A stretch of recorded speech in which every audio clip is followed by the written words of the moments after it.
Hello guys, कैसे हैं आप लोग। आई होप आप सभी स्वस्थ होंगे, मस्त होंगे। डेली ब्लॉग श्रृंखला में फिर से एक नई वीडियो में आपका स्वागत है। तो आज हम बात करेंगे किताबों के बारे में या फिर रीडिंग हैबिट के बारे में। शायद एक उम्र होती है जब हम पढ़ना पसंद नहीं करते हैं, फिर पढ़ाई हमें ज़बरदस्ती थोपी जाती है, फिर नहीं करते हैं, मन नींद आती है। उसके बाद जब हम आफ्टर 12th शायद हम कभी खुद से पढ़ने की कोशिश करते हैं कॉलेज में जाने के बाद या फिर 12th करने के बाद। फिर भी एक सिलेबस होता है, वो पढ़ने में हमारा अक्सर कम मन करता है। फिर if you are interested in any other field तो आप उस चीज़ से रिलेटेड किताब ढूंढते हैं। तो आपने एक किताब का नाम अक्सर सुना होगा, हर कोई सजेस्ट करता है उसको, इसीलिए वो बेस्ट सेलर बुक भी रही है कुछ सालों से। तो आज मैं उसी बारे में बात करूँगा और इस बुक का नाम है रिच डैड पुअर डैड। शायद आपको ये उल्टा दिख रहा है। तो ये मेरे पास हिंदी वर्जन है क्योंकि ईजी टू अंडरस्टैंड था, इसलिए हिंदी वर्जन लिया था उस समय। तो ये मेरी पहली किताब थी जो मैंने पूरी पढ़ी थी। ये तो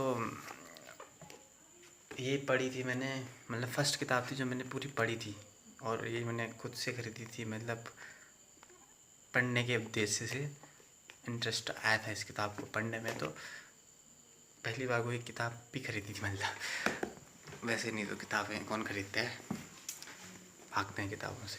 तो ये थी मेरी पहली बुक, और इसको पढ़ने में मतलब मैंने 1 साल पूरा लगाया था। 1 साल, तो जान सकते हो कितना इंटरेस्ट होगा।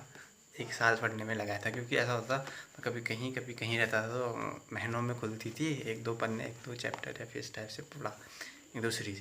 तो फर्स्ट बार मैंने जब इसको पढ़ा था पूरा 1 साल लगा था मुझे, पूरा 1 साल 100%। तो उसके बाद मैंने 1-2 हफ्ते में ख़त्म की थी। सेकेंड टाइम पढ़ा उसको अच्छे से, फिर अच्छे से अंडरस्टैंड हुई किताब। तो ये किताब इसलिए फेमस है क्योंकि आपकी बहुत सी अंडरस्टैंडिंग, मतलब आपके जो संपत्ति को लेके आपके जो विचार हैं उनको बहुत परिवर्तित करेगी और आपके दिमाग को खोलने का काम करेगी। क्योंकि if you are interested in financial field, या फिर आप अगर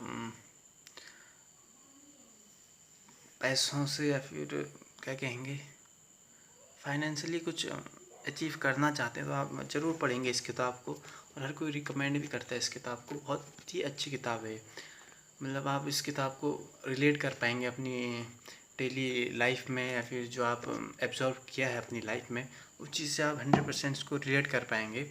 और अगर आप इम्प्रूव करेंगे इस किताब को पढ़ के अपनी लाइफ में, इस बुक के लेसन्स को अपनी लाइफ में अगर आपने अप्लाई किया, तो कहीं ना कहीं आप बहुत कुछ अचीव करेंगे।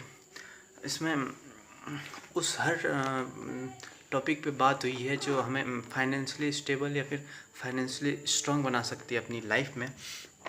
इसलिए ये बुक अच्छी है और बेस्ट सेलर भी रही। बेस्ट सेलर का मतलब ये नहीं है कि अब हर किसी ने पढ़ी है फिर इतने लोग पढ़ लें तो उतने लोग सक्सेसफुल हुए, ये मतलब नहीं है। क्योंकि एक होता है ना, हवा बनाई जाती है, तो बेस्ट सेलर जो भी है, पर है ये बेस्ट सेलर बुक और वैल्यू है इस किताब की। और इसके ज़्यादा प्राइस भी नहीं है, 299 है ओनली।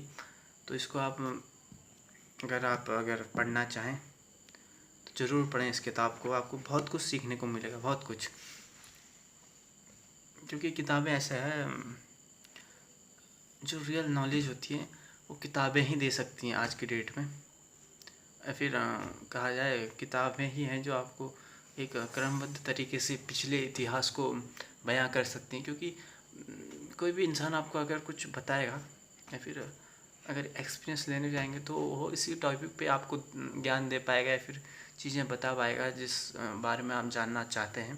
पर अगर आप किताब पढ़ते हैं तो एक अलग से खुशी होती है किताब पढ़ने की आदत आदत डालो आप, क्योंकि ऐसा होता था जब मैं परेशान होता था ना, उसके बाद जब मैंने किताब पढ़ने की आदत डाली, तो जब भी थकान या फिर परेशान टाइप का हुआ तो मैं किताब पढ़ लेता, 1-2 चैप्टर।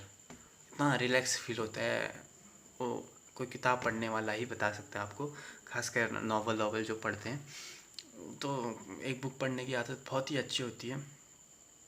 इससे आप इतिहास या फिर कई चीज़ों को प्रिडिक्ट या फिर समझ सकते हैं अच्छे तरीके से। आपका जो बौद्धिक विकास होता है वो कहीं ना कहीं होता है किताबें पढ़ने से।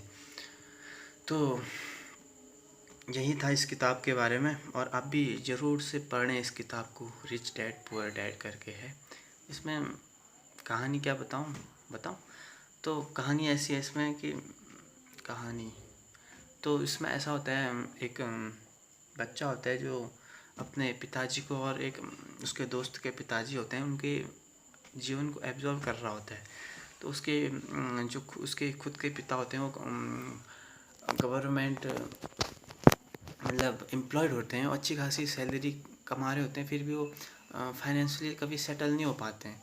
और जबकि एक उसके दोस्त के पिता होते हैं, वो फाइनेंशियली बहुत ही ज़्यादा स्ट्रांग थे और उनकी विचारधारा पैसों के मामले में बहुत अलग थी। तो इसी बारे में इस किताब में बताया गया है। बाकी आप पढ़ोगे तो बहुत कुछ सीखोगे इस किताब से। और इस वीडियो में फिर इतना ही, मिलते हैं अगली वीडियो में। और इस किताब को ज़रूर पढ़ें। अगर आप पढ़ना स्टार्ट करना चाहते हैं किसी किताब को, तो फर्स्ट बुक आपकी आई थिंक ये रहनी चाहिए, बेस्ट बुक। तो ज़रूर पढ़ें इस किताब को। ये रॉबर्ट टी कियोसाकी की बुक है। और आप यही वाला प्रिंट भी लें, क्योंकि वो जो एक दूसरा प्रिंट आता है ना, वो आप ज़्यादा पढ़ नहीं पाएंगे, ये नहीं आएगा उसमें फील। अगर आप कोई भी नॉवल पढ़ना चाहते हैं ना, तो हमेशा दिस टाइप ऑफ पेपर, ये थोड़ा जिसके मोटे पेपर होते हैं ना, जो मतलब ओरिजिनल पब्लिकेशन होता है, तो वही वाला लें। और किताबें पढ़ने में मज़ा कम आता है मेरे को, तो आप देख लें अपने हिसाब से, क्योंकि वो थोड़ा सस्ती या फिर महंगी होती है। तो इस वीडियो में इतना ही, फिर मिलते हैं अगली वीडियो में। तब तक के लिए take care, bye bye for now.